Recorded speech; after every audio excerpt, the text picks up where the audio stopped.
Hello everybody, Mailman here. Took a big beast on my 50th birthday, celebrated with the family, and I was heading down breeding season with the coyotes. Now I wanted to get down to my best coyote hunting farm about midnight, but on the way down it was raining, and it rained all day and it continued raining. I was hoping it was going to stop and go after some coyotes, so I adapted. I switched to a property with hogs on it. I went down to that area.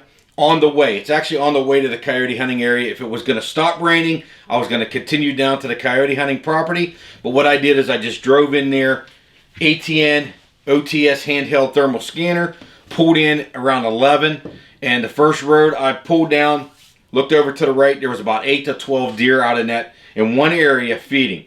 Knew there was a food source out there. Drove down the road, checked a field right across to the left, nothing was in it. Went farther down to the right, and there was 6 to 8 hogs about 20 yards off the road. They weren't feeding, but they were moving through the area. I drove right by, 8 to 10 mile an hour winds. I was hoping just to get by them. Parked about 100 yards down the road, and I make my way back the road.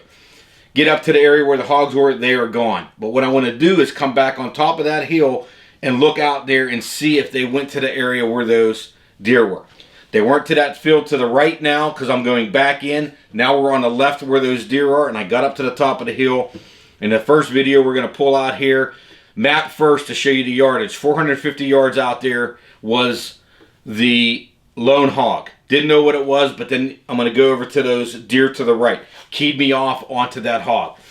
Now, I got to get out there to that hog without spooking those deer. I'm going to go on the map here. I'm going to go to my left-hand side. I'm going to go through the lake, out along the fence row. Now, when I get out there to the fence row, old farm, and right on the fence row, you got a lot of cedars growing, a lot of oak trees growing.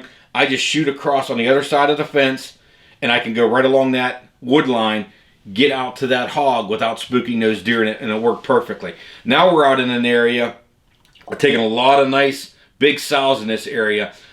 I don't know what time of year. I'm gonna look up a video here. I'm gonna throw it in here for you. It's just a big sow that I took. What they do at this time of year is they get in there and they're eating where those old round bells are. Them farmers dump those round bells for the cows. The cows eat them, and then you have the old area where the last bell was, and them hogs love to get in there and dig. And what you're gonna see as I get up into this area, boom, I see that hog coming toward me in the wood, in the little patch of woods, but it's on those old straw circles, and it's in there digging and rooting. What I do is I just sit there and wait, constantly looking with my scanner. You'll even see me go back and forth with the scope. No cow came toward me. They weren't close, but I just wanted to make sure, and I wait for that hog to give me a nice shot, and I drop this just a nice big sow in this area all by herself. Do not know if she was with that first group, so I'm going to go back tonight and see if I can find that group again. But started off February. We're going to start rolling into it now. The college visits are done.